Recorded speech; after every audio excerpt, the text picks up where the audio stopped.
প্রেম, যাকে ভাবা হয় স্বর্গীয় অনুভূতি। কাজের ফাঁকে হঠাৎ আনমনে মনে পড়ল কারো কথা, অজান্তেই হেসে উঠলেন, বেড়ে গেল হৃদয় স্পন্দন। এসব লক্ষণ দেখে পাশের কেউ চোখ কুঁচকে তাকালো, তখন লজ্জায় গাল ও কানে তৈরি হয় লাল আভা।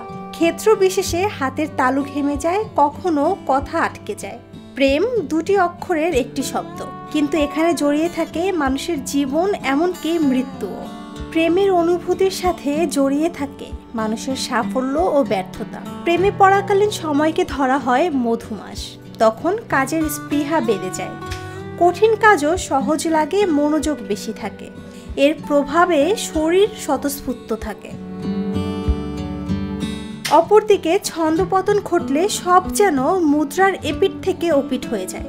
কিছুই ভালো লাগে না, জীবনের উপর চলে আসে অনীহা।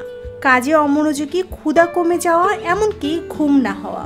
এসব কম বেশি আমরা সবাই জানি, কিন্তু আপনি কি জানেন এসব কেন হয়? আদতে কি প্রেমের কোনো অস্তিত্ব আছে, নাকি সবই মস্তিষ্কের কারসাজি? বিজ্ঞানের ভাষায় প্রেম বা ভালোবাসা হলো আমাদের মস্তিষ্কের থ্যালামাসের এক ধরনের রাসায়নিক অবস্থা। বিজ্ঞানীদের মতে এসবের পিছনে দায়ী হলো serotonin, cortisol, dopamine, adrenaline, oxytocin, vasopressin, norepinephrine হরমোনগুলো দায়ী। এই হরমোনগুলো প্রচুর পরিমাণে বেড়ে গেলে প্রেমের অনুভূতি তৈরি হয়, মন উৎফুল্ল লাগে, ভালো লাগা শুরু হয়, আশেপাশে সবকিছু তখন রঙিন লাগে। অপরদিকে যে কোনো কারণে মতের অমিল বা কারো মন খারাপ হলে, ছন্দপতন ঘটলে এই হরমোনের পরিমাণ কমে যায়, ঘাটতি দেখা দেয়। তাহলে কি প্রেম শুধুই রাসায়নিক প্রতিক্রিয়া? প্রেমকে কি আমরা মেপে ফেলতে পারি শুধুই হরমোনের মাত্রায়, নাকি তার রূপ অনেক গভীর, অনেক মানবিক?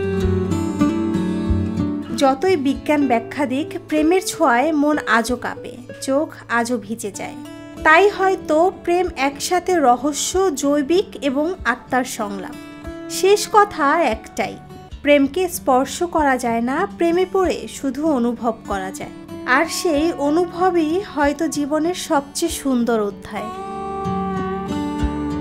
নুসরাত জাহান শম্পা, নিরপেক্ষ নিউজ ডেস্ক।